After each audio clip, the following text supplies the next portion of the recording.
오늘 말씀의 제목은 예수님의 눈물이라는 이런 주제로 하나님의 말씀을 함께 나눕니다. 그러니까 예수님의 눈물은 혼자서 이렇게 슬피 우시는 눈물이 아니라 그 문상을 가서 우시는 그런 눈물이고, 더 나아가서는 나를 보고 나를 향해서 우시는 눈물이다, 이렇게 생각하면 됩니다.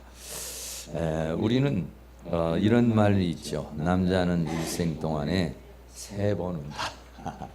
그런 얘기가 있어요. 근데 뭐 3번만 웁니까? 언제 우느냐? 태어날 때 한번 울고, 두 번째는 부모님이 소천했을 때 울고, 또 세 번째는 나라가 망했을 때, 나라를 잃었을 때 남자는 운다. 이렇게 해서, 그러니까는 눈물을 못 흘리게 했죠. 눈물이라는 건 뭐냐면 감정의 표현 아니겠습니까? 기쁨의 표현이 됐든 슬픔의 표현이 됐든 눈물인데 그 울지를 못하게 했어요. 그래서 왜 울지 못하겠냐? 남자는 그만큼 강하게 살고 대의를 위해서 살아라. 함부로 눈물을 보이지 말아라. 이렇게 말했습니다. 근데 이렇게 감정을 숨기고 살면은 대인관계에도 실패하고 일찍 죽습니다. 그러니까 울어야 합니다. 사람은 울고 싶을 땐 좀 울어야 돼요. 슬픈데 꾹꾹 참고, 기쁜데도 제대로 웃지도 못하고 입을 가리고 살짝 웃고 이러면 안 돼. 왜냐하면 눈물을 흘릴 때 말이죠, 사람에게는 좋은 효과들이 나타납니다. 그래서 오늘 본문에는 예수님의 눈물, 예수님의 눈물은 나사로를 보고 우는 눈물, 또 우리를 보고 우는 눈물, 또 이 세상을 보고 우는 눈물이라고 이렇게 말씀할 수 있죠.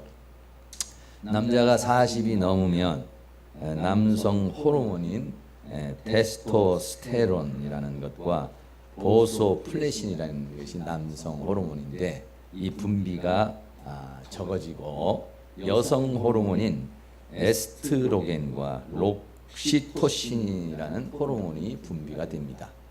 그래서 남성 호르몬이 자꾸 감소하게 되니까 여성적인 마음으로, 감성적으로 이제 변하게 되죠.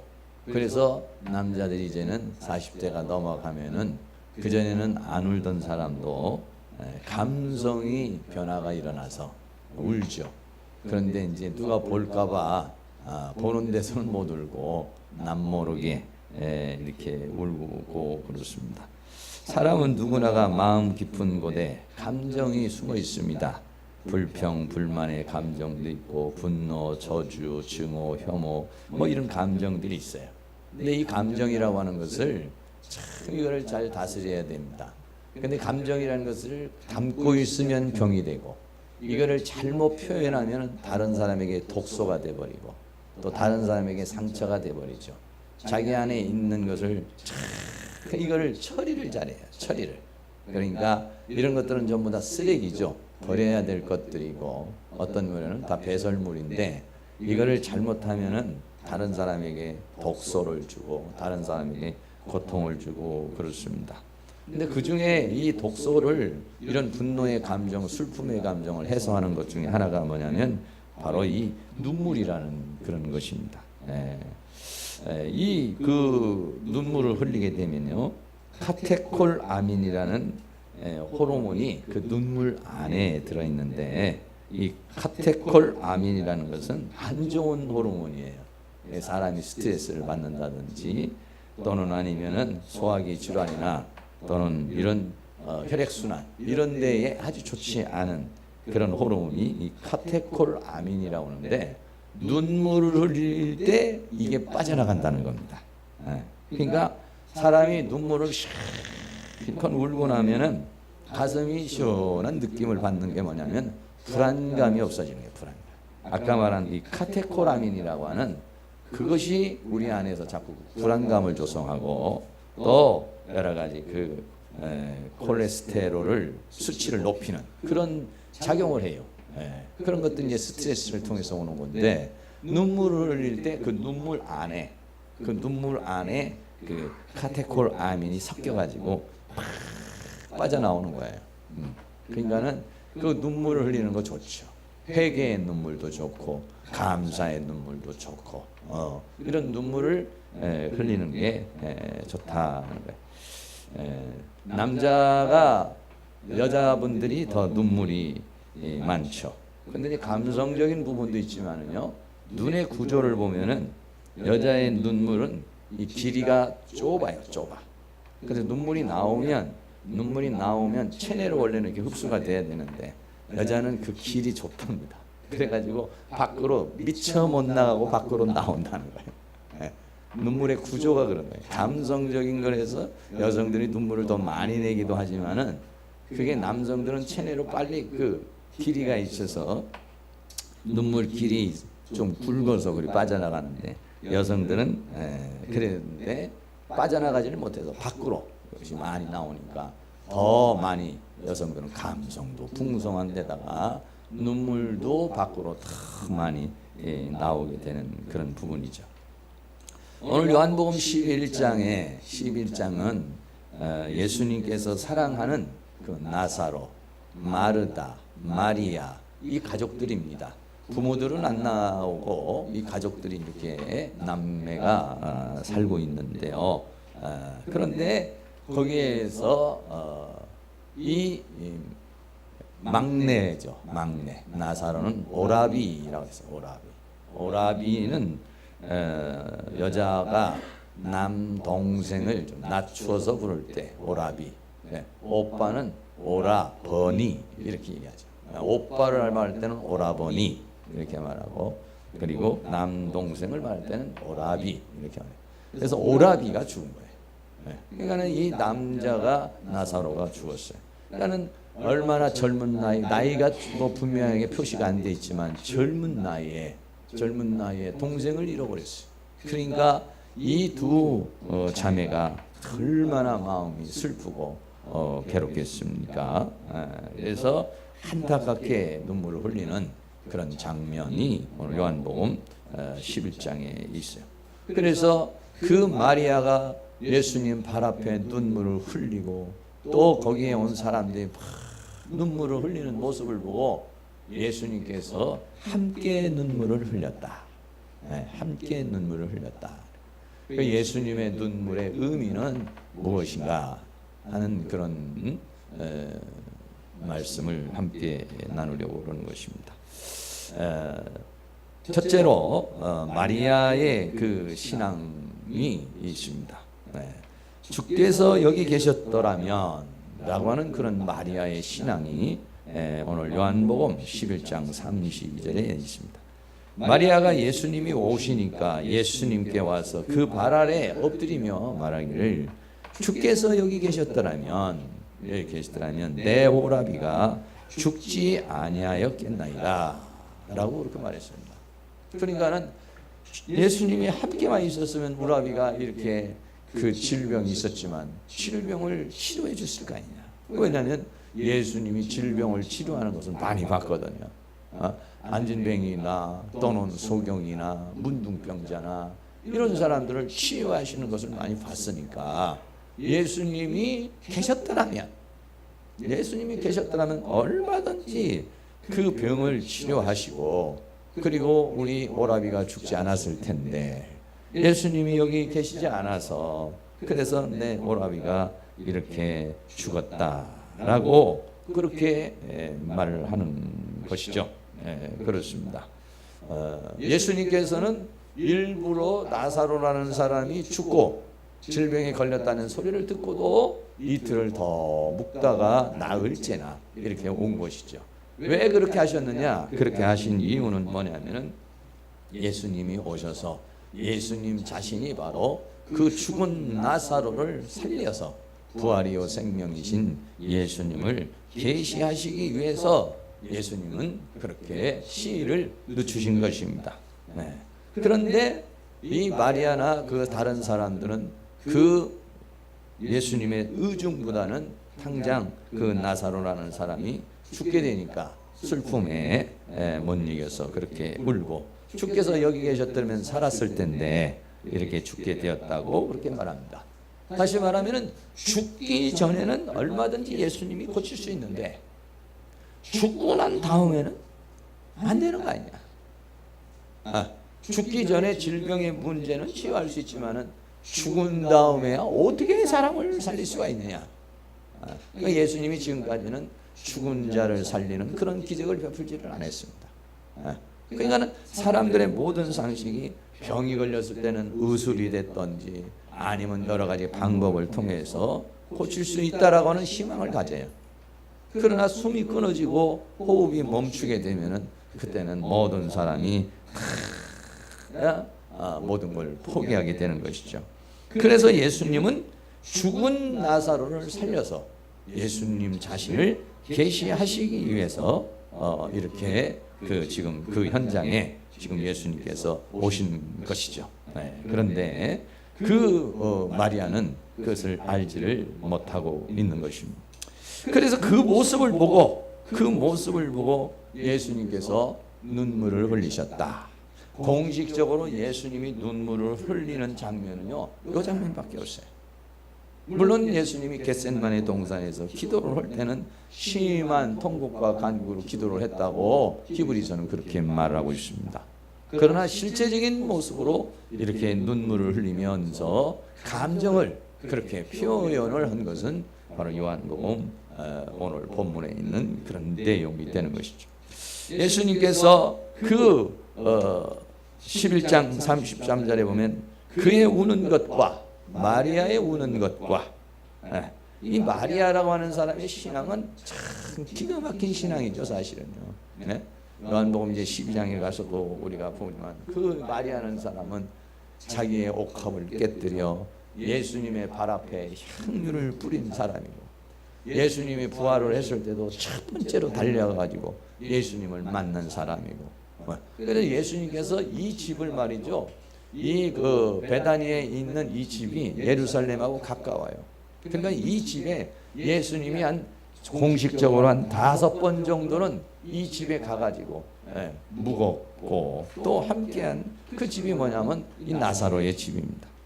근데 그 마리아가 울고 또 함께 온 유대인들이 우는 것을 보시고 예수님이 어떻게 보셨냐? 심령에 통분이 여기시고 민망히 여겼다라고 그렇게 말씀하고 있습니다. 여기서 말하는 이 통분이라는 말이 헬라어로 좀 깁니다. 엠브리마오마이라는 그런 엠브리마오마이라는 것. 엠브리마오마는 N이라는 전치사에 브리마오마이라는 단어가 합성된 것인데 이 말은 뭐냐면은 분개를 하는 겁니다. 막 분개. 그래서 단어에 보면 화가 나서 시근거리다 이런 표현을 했어요. 그러니까는 그 죽음의 현장을 봤을 때 그 우는 사람들의 모습, 다시 어떻게 보면 문상을 간 거죠. 문상을 가서 그것을 봤을 때 예수님이 분개를 했다는 거예요. 분개를 했다는 거예요.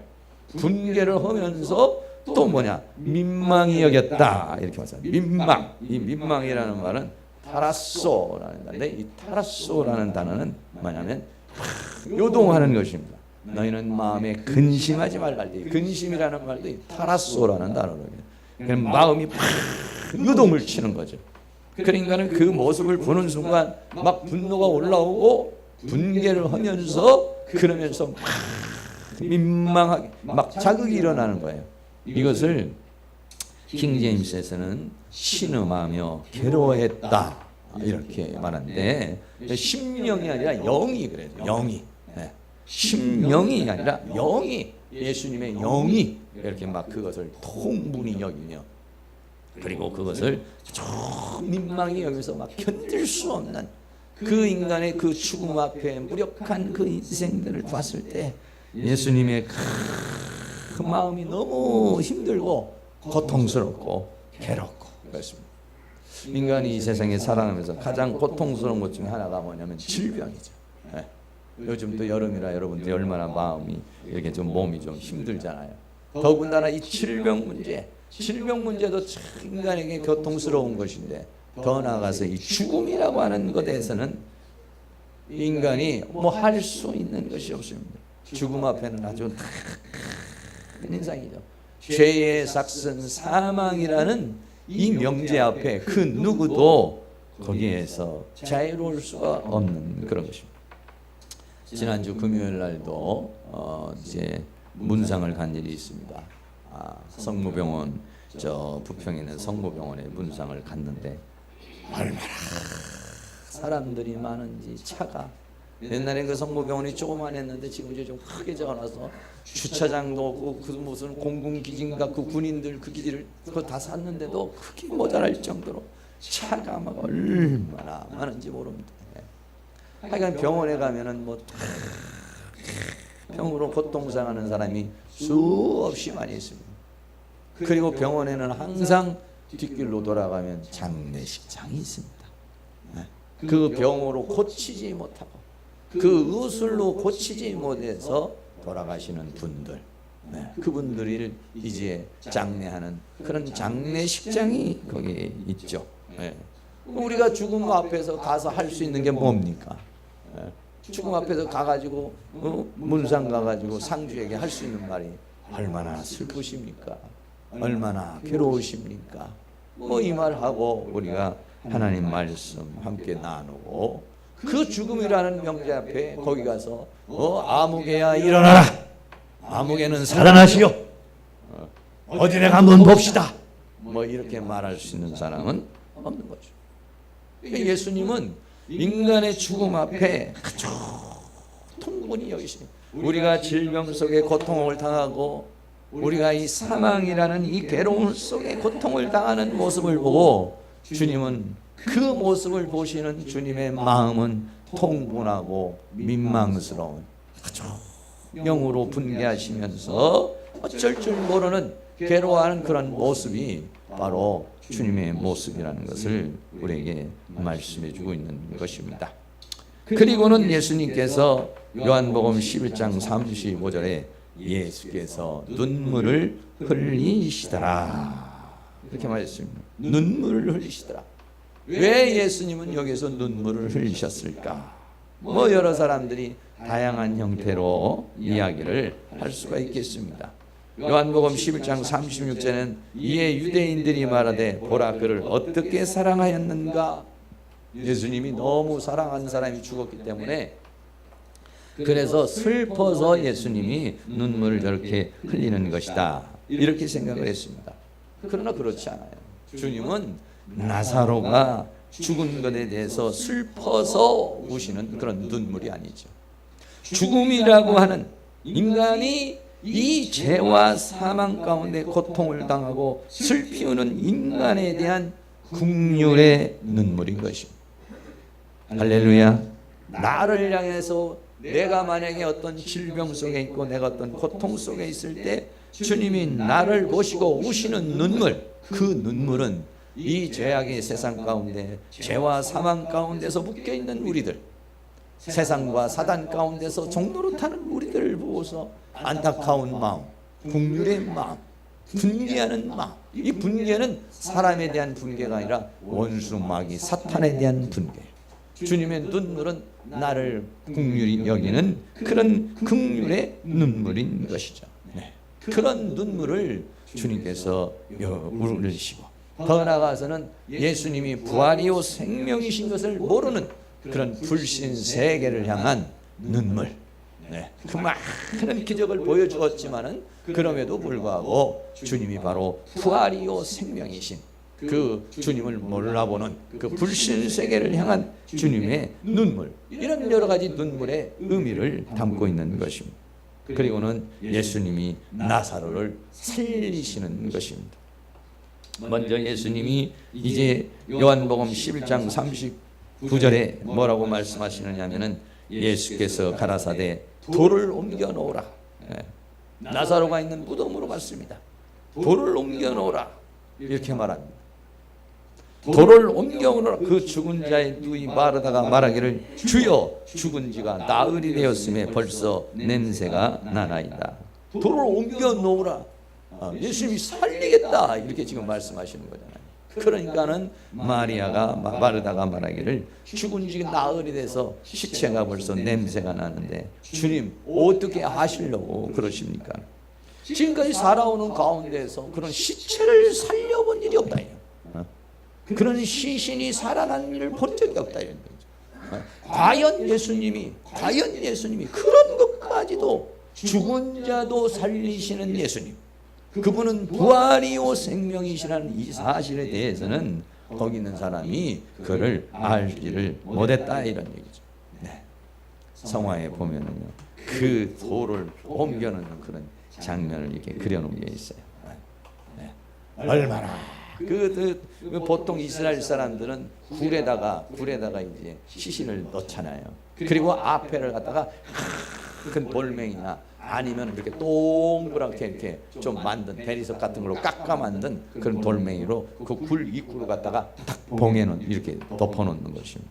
네, 그렇습니다. 그런데 거기에 가가지고 돌을 옮겨 놓으라 이렇게 말하니까 마르다가 그렇게 말할 수밖에 없는 것이죠.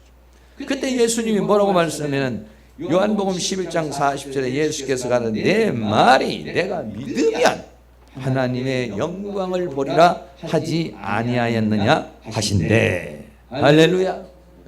가장 중요한 것은 뭐냐면은 이 인생의 삶에 있어서 그 어떤 가운데서도 믿으면 하나님의 영광을 본다 이거예요. 믿으면 하나님의 역사를 체험하게 된다 이거예요.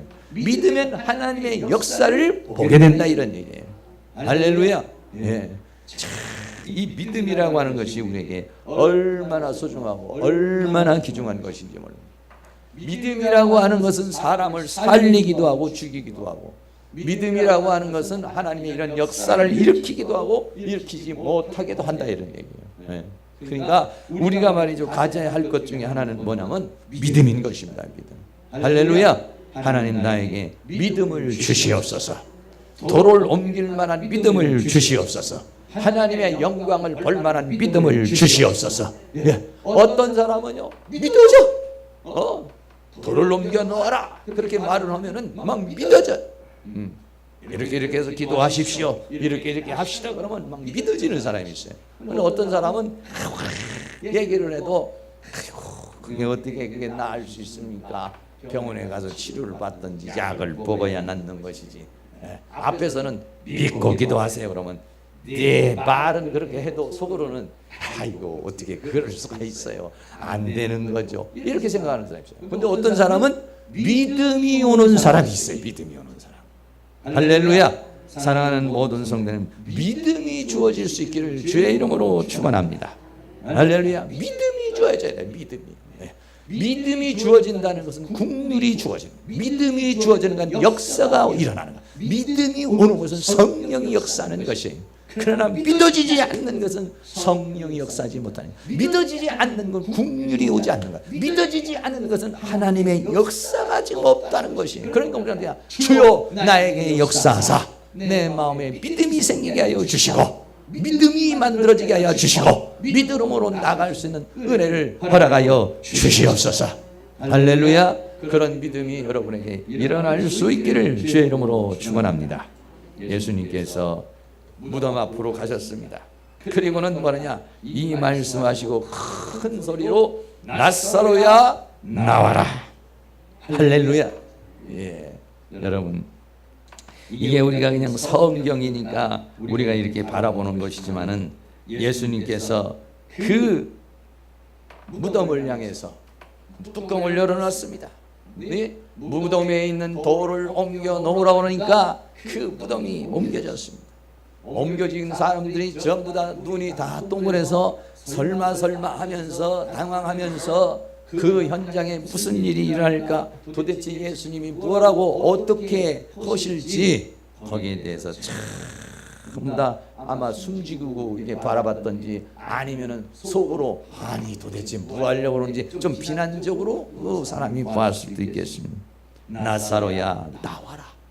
아니, 무덤을 향해서 예수님이 들어가는 것도 아니고 다른 사람에게 들어가서 시신을 꺼내 오는 것도 아니고 무덤을 향해서 지금 칭칭 모든 온몸을 다 이 천으로 감아가지고 꼼짝 발싹도 못하고 있는 그 나사로를 향해서 나사로야 나와라. 할렐루야. 네, 여러분, 우리는 이 모습을 볼 때 우리 인간에게, 우리 믿음의 사람에게는 절대 절망이 없는 것입니다. 죽어도 살겠고, 할렐루야. 인생의 끝이라고 말하는 인간이 가지고 있는 모든 의학과 철학과 과학과 힘과 능력을 다 해서도 안 되는 것이 죽음이에요. 그런데 그 죽음의 현장 앞에서 예수님이 말하기를 나사로야 나와라. 왜? 내가 바로 부활이요 생명이라는 사실을 보여주는 거예요. 어떤 능력자도, 어떤 예언자도, 어떤 은사자도 이렇게 무덤 앞에 가가지고는 그렇게 말할 수 있는 사람은 없는 것입니다. 이거는 정말로 역사적인 순간이요, 이거는 아주 위대한 장면인 것입니다.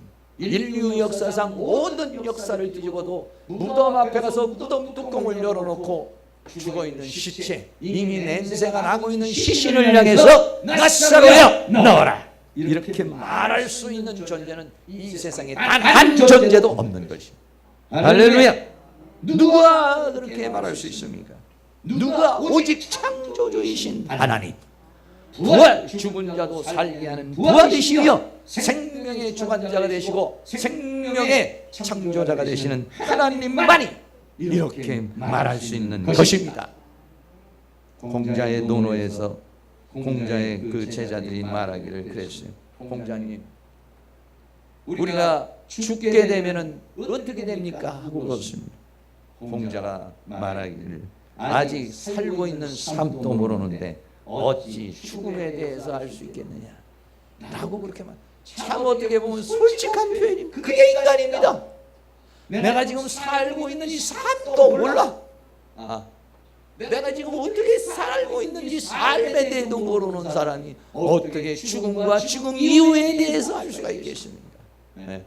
그러니까 죽음이라는 이 명제 앞에서는 어떠한 철학도, 어떠한 학문도, 어떠한 능력도, 어떠한 힘도, 어떠한 지혜도 거기에서는 말문이 닫혀버립니다. 아무도 거기에 가서 무덤을 향해서 나사로야 나와라, 죽은 자를 향해서 그렇게 명령할 수 있는 존재는 이 세상에 단 한 존재도 없는 것이죠. 오직 이거는 하나님만이, 창조주이신 하나님만이, 부활이요 생명이신 하나님만이 이거를 말할 수 있는 것입니다. 그 하나님을 우리는 아버지라고 부르고 있는 겁니다. 우리는 그 하나님에 의해서 구원받은 것이고, 우리는 그 하나님을 믿는 것이고, 우리는 그 하나님 안에서 있는 것이기 때문에 우리에게서는 절대 불가능은 없는 것입니다. 할 수 있거든이 무슨 말이냐? 믿는 자에게는 능치 못함이 없느니라고 했습니다. 나에게 능력을 주시는 자 안에서는 내가 모든 것을 할 수 있다고 사도 바울은 그렇게 고백을 했습니다. 할렐루야. 사랑하는 모든 성도님들, 우리에게 중요한 것은 뭐냐면 돌을 옮겨놓을 믿음이 없는 것입니다.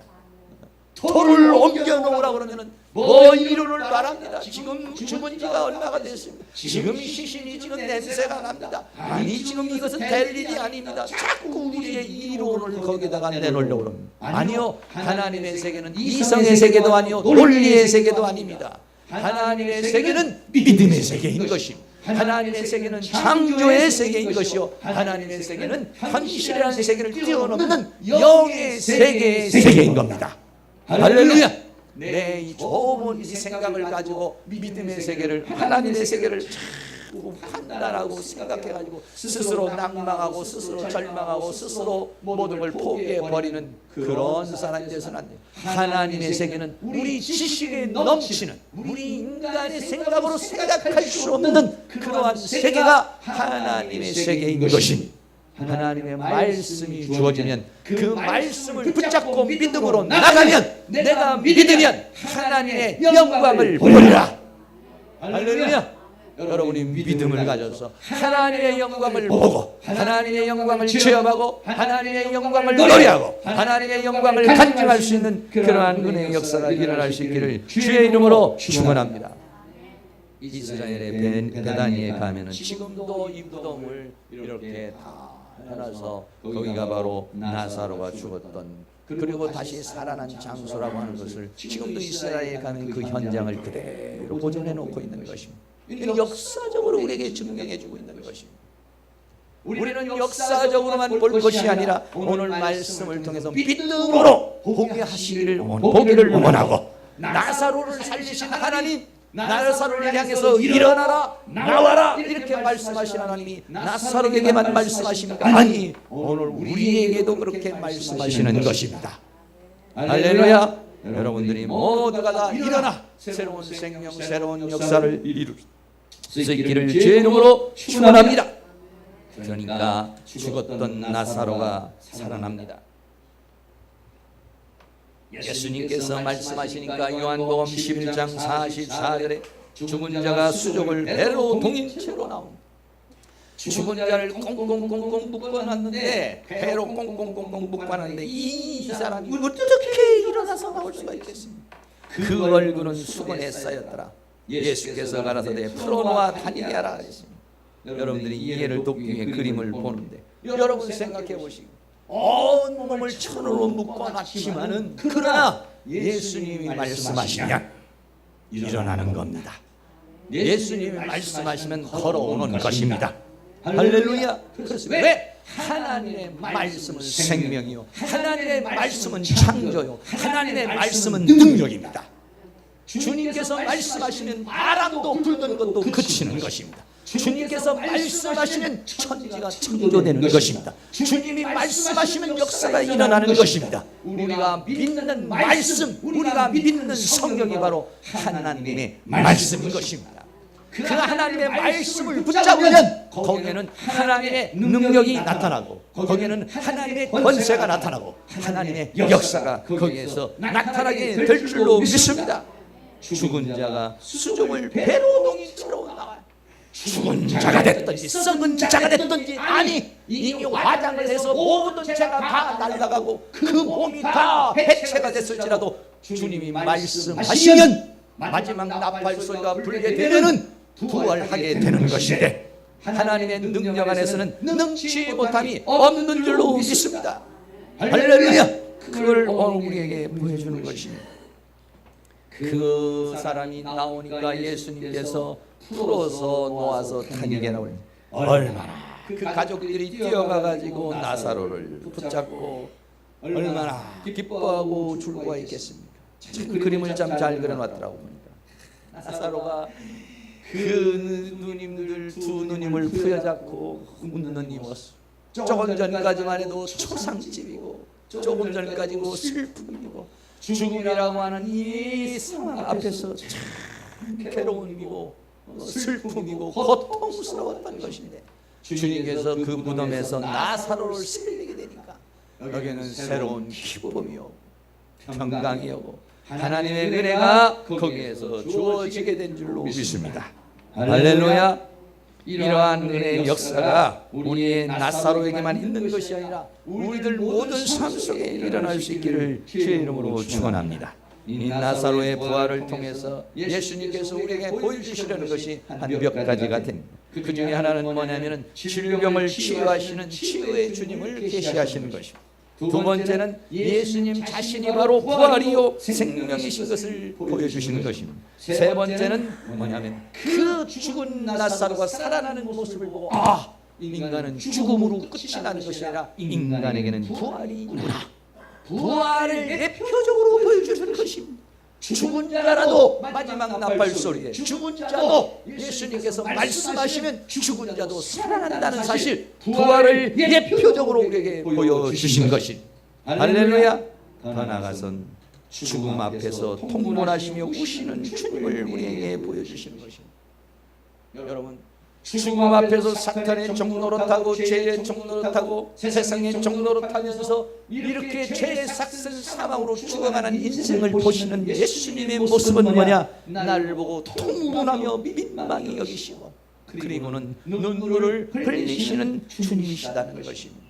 그래서 하나님께서 그를 보다 못해 어떻게 했습니까? 이 세상 모든 인류를 구원하기 위해서 예수님이 이 땅에 오신 줄로 믿습니다. 하늘의 영광의 보좌를 버리고 이 땅에 오신 이유는 뭐냐? 바로 그렇게 죽음 앞에, 질병 앞에 고통당하고 괴로워하는 그 인생들에게 죄와 사망에서 구원해 주시려고, 세상과 사탄에게서 우리를 구원하시려고 영광의 보좌를 버리고 이 땅에 와 십자가의 길을 걸어가시는 것이요, 오늘도 우리를 보고 우리가 고통당하는 그 모습을 보고 눈물을 흘리시는 주님, 그리고 우리에게 새로운 기쁨, 새로운 희망, 새로운 역사를 주시려고 하는 것이 예수님이신 줄로 믿습니다. 할렐루야. 결론을 맺습니다. 오늘 본문의 말씀에 보면 거기에 있는 사람들이 마르다도 그렇고 마리아도 또 거기에 있는 사람들도 소경을 누게 한 사람이 그 사람은 죽지 않게 할 수 없었느냐? 아니 예수님이 여기 계셨더라면 그랬어요. 죽기 전에 오셨어야 된다는 얘기. 아니요. 그러나 그 모습을 보고 눈물을 흘리시는 예수님께서 죽기 전에 오셔야 되는 그 주님이 아니라 죽은 자도 살리시는 부활이요 생명이신 주님을 우리에게 보여주신 것입니다.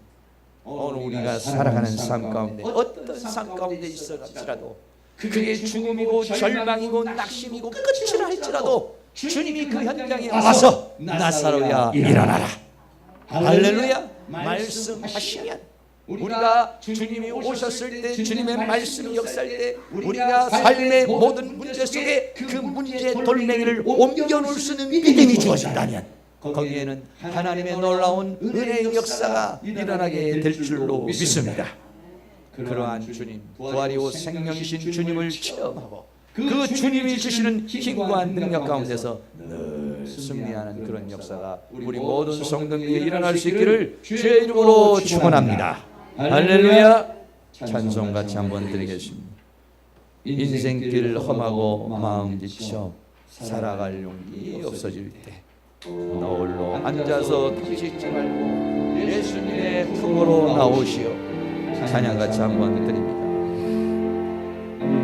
인생길 험하고 마음 지쳐 살아갈 용기 없어질 때 홀로 앉아서 간식지 말고 예수님 품으로 나오시오. 예수님은 나의 생명, 믿음, 소망, 사랑 되시니 십자가 오열 자비의 손길로 상처 입은 너를 고치시니 평생의 모든 꿈으로 세상의 친구 다 떠날 때 어둠에 앉아서 울지만 말고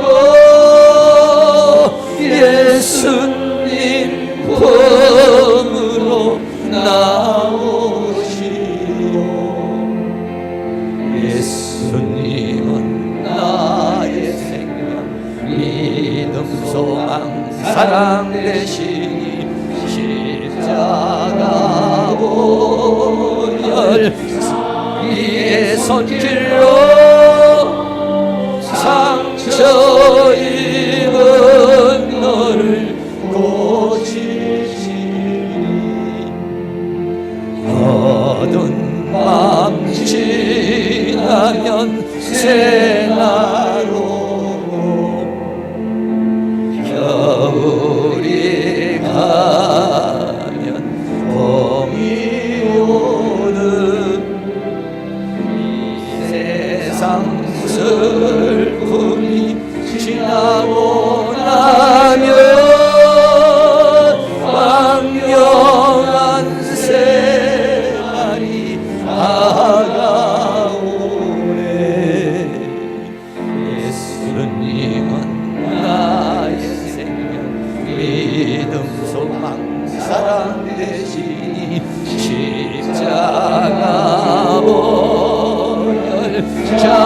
자비의 손길로 상처 입은 너를 고치시. 한 번 더 어두운 밤 지나면 어두운 밤 새날이 옵니다. 겨울이 가면 봄이 오고요, 겨울이 가면 봄이 오는 이 세상 슬픔이 지나고 나면 광명한 새날이 다가온. 예수님은 나의 생명, 나의 생명, 믿음, 소망, 사랑 되시니 십자가 오열 자비의 손길로 상처 입은 너를 고치시리. 할렐루야. 이 시간 나같이 뜨거운 마음으로 합심해서 한번 기도하겠습니다.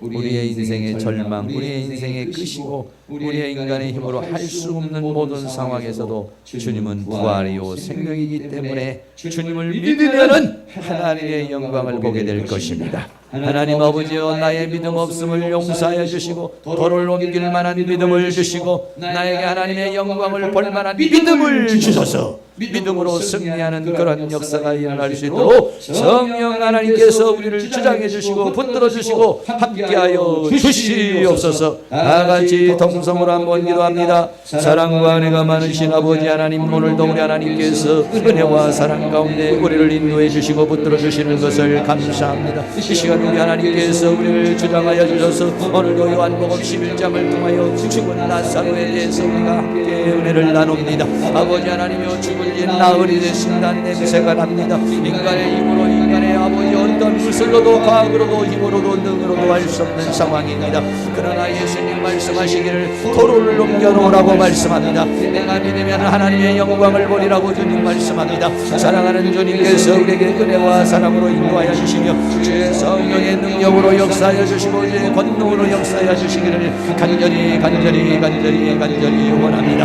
아버지 하나님, 우리에게 믿음을 주시옵소서. 하나님 아버지, 우리에게 믿음을 더하여 주시옵소서. 우리에게 믿음을 주시옵소서. 도를 넘겨놓을 만한 믿음을 주시기를 원합니다. 어떠한 환경과 어떠한 상황 속에서도 절망하지 않고 낙심하지 않고 실망하지 않고 근심하지 않고 염려하지 않게 하여 주시고 오직 믿음으로 나가기를 원합니다. 믿으면은 내가 하나님의 영광을 보리라고 했습니다. 하나님 아버지, 말씀을 열어주셔서 믿음을 주시옵소서. 하나님 아버지, 우리에게 기도의 힘을 줘도 믿음을 주시옵소서. 내 믿음대로 되리라, 내 믿음대로 되리라. 주님 말씀하셨사오니 아버지 하나님, 우리의 믿음 없음을 용서하여 주시옵소서. 아버지, 믿음의 약함을 용서하여 주시옵시고 말씀을 열어주셔서 믿음을 주시옵소서. 기도를 열어주시옵소서. 믿음을 주시옵소서. 눈을 열어주시옵소서. 믿음을 주시옵소서. 귀를 열어주셔서 믿음을 주시옵소서. 마음을 열어주셔서 살아계신 하나님을 체험하게 하시고 깨닫게 하여 주시고 알게 하여 주셔서 우리가 믿음 없는 사람이 아니라 믿음의 사람이 되게 하여 주시기를 원합니다. 그리하여 하나님의 영광을 보게 하여 주옵소서. 하나님의 영광을 보게 하여 주시옵소서. 우리 안에 있는 모든 불신의 세력은 떠나갈 자다. 내 마음속에 있는 걱정, 근심, 염려는 예수의 이름으로 떠나갈 자다. 악한 영의 세력은 떠나갈 자다. 내 마음속에 있는 모든 절망, 내 마음속에 있는 모든 실망과 두려움, 내 마음속에 있는 근심과 걱정과 염려는 떠나가고 이 시간 하나님께서 우리에게 강하고 담대한 마음을 주시고 이 시간 하나님께서 우리에게 믿음을 주시옵소서. 믿음을 주시옵소서. 큰 믿음을 주시옵소서. 역사를 일으킬 만한 믿음을 주시옵소서. 죽은 자를 살려낼 만한 믿음을 주시옵소서. 돌을 넘겨놓을 만한 믿음을 주시옵소서. 하나님 아버지, 우리에게 믿음을 주시옵소서. 큰 믿음을 주시옵소서. 역사를 이룰 수 있는 믿음을 주시옵소서. 내 안에 있는 모든 불신의 세력은 떠나가고 낙심과 절망과 불안의 예수의 이름으로 떠나갈 자다. 사탄이 심어놓은 불안, 사탄이 심어놓은 감정, 사탄이 심어놓은 생각, 사탄이 심어놓은 모든 감정과 불안은 떠나가고 이 시간 하나님의 성령으로 충만하게 하시고 말씀으로 충만하게 하시고 주의 은혜로 충만케 하여 줘도 우리 안에 희망을 주시옵소서. 예수님은 나의 소망, 예수님은 나의 힘, 예수는 나의 능력이요, 예수는 나의 기쁨이요, 예수는 모든 것입니다. 주여 이 시간 성령으로 역사하여 주셔서 우리 안에 있는 모든 불신과 의심과 모든 절망과 낙심을 제거하여 주시고 하나님 주시는 기쁨, 하나님 주시는 소망, 하나님 주시는 만족, 하나님 주시는 평화, 하나님 주시는 믿음, 하나님 주시는 은혜로 충만케 하여 주시기를 원합니다. 우리 몸속에 있는 이 무더위로 인하여 피곤한 모든 육신의 질병들을 제거하여 주시고 육신의 피곤을 제거하여 주시고 하나님 새 힘을 주시옵소서. 새 힘을 주시옵소서. 우리의 마음속에 심어놓은 사탄이 심어놓은 분노, 사탄이 심어놓은 슬픔, 사탄이 심어놓은 불안, 사탄이 심어놓은 두려움, 예수의 이름으로 예수의 이름으로 떠나가게 하시고 주님이 주시는 평강과 주님이 주시는 기쁨과 주님이 주시는 만족과 주님이 주시는 은혜로 이 시간 우리를 충만하게 채워주시며 하나님의 능력으로 역사해 주시고 주의 권능의 손길로 역사해 주시며 주의 은혜의 손길로 역사해 주시기를 원합니다. 하나님의 성령으로 충만 채워주시고 말씀으로 충만 채워주시며 주의 능력으로 충만 채워주셔서 나사로야 나와라, 나사로야 나와라. 죽음의 세력은 떠나가게 하시고 가난의 세력은 떠나가게 하여 주시고 질병의 세력은 떠나가게 하시고 피곤의 세력은 떠나가게 하시고 어둠의 세력은 떠나가게 하여 주시고 악한 영의 세력은 떠나가게 하시며 하나님의 성령으로 하나님의 능력으로 하나님의 권능으로 하나님의 권세로 하나님의 은총으로 충만 채워주시옵소서. 주의 영으로 임하소서. 주의 성령으로 역사하여 주시옵소서. 모든 악한 영의 세력들 더러운 귀신들 어둠의 세력은 예수 이름으로 떠나가게 하시고 우리의 마음과 생각과 영혼 속에 예수 이름으로 떠나가고 오직 하나님 역사하여 주옵소서. 나는 부활이요 생명이라고 그랬으니 부활이요 생명이신 주님의 영으로 주님의 성령으로 주님의 능력으로 주님의 권능으로 우리를 충만 채워주시옵소서. 주의 성령으로 채워주시며 주의 능력으로 채워주시며 주의 권능의 손길로 채워주시며 주의 내 손길로 채워주시며 주의 성령의 능력으로 채워주시며 주의 권능의 손길로 우리를 채워주시고 붙드시고 함께해 주시기를 간절히 원합니다.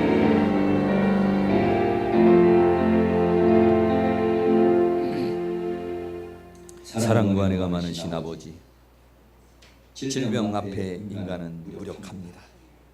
죽음 앞에는 더 무력합니다. 그 누구도 죽음 앞에서 할 수 있는 일이 없습니다. 그러나 오늘 주님은 부활이요 생명이시라. 그 죽은 나사로를 향하여 나사로야 나오라 라고 명령하십니다. 그리고 오늘 우리에게 말합니다. 돌을 옮겨 놓으라고. 우리는 이유를 답니다. 하나님 아버지, 우리의 이유, 우리의 이성, 우리의 감정, 우리의 생각을 내려놓고 하나님의 말씀에 순종하기를 원합니다. 성령의 감동에 순종하기를 원합니다. 주님의 말씀 앞에 믿음으로 반응하기를 원합니다.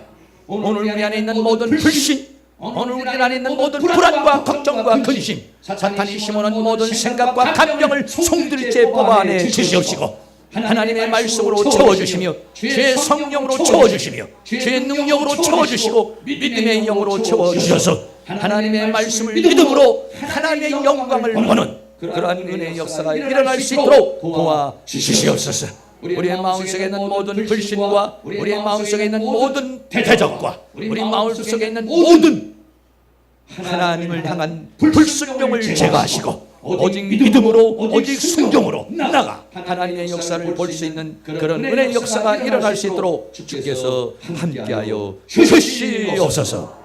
예수 그리스도의 이름으로 기도하옵나이다. 아멘. 우리 다 같이 일어나서 찬송가 206장 힘있게 드리겠습니다.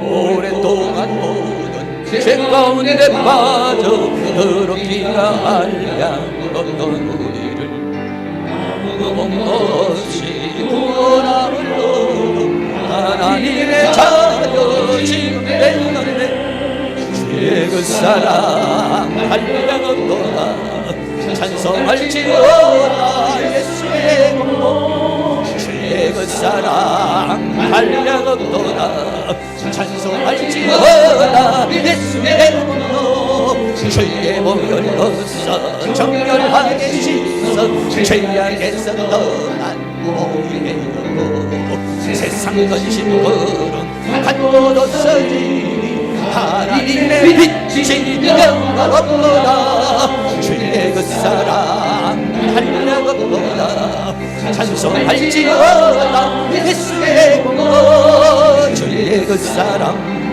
한량없도다 찬송할지어다 예수의 공로 죄의 깊은 잠과 뜬 세상의 꿈을 어서 깼지어다 나의 친구여 은혜 받을 날과 부모를 얻을 때가 즐거운 세상에 선포되었네 주의 그 사랑 한량없도다 찬송할지어다 예수의 공로 주의 그 사랑 한량없도다 찬송할지어다 예수의 공로 할렐루야.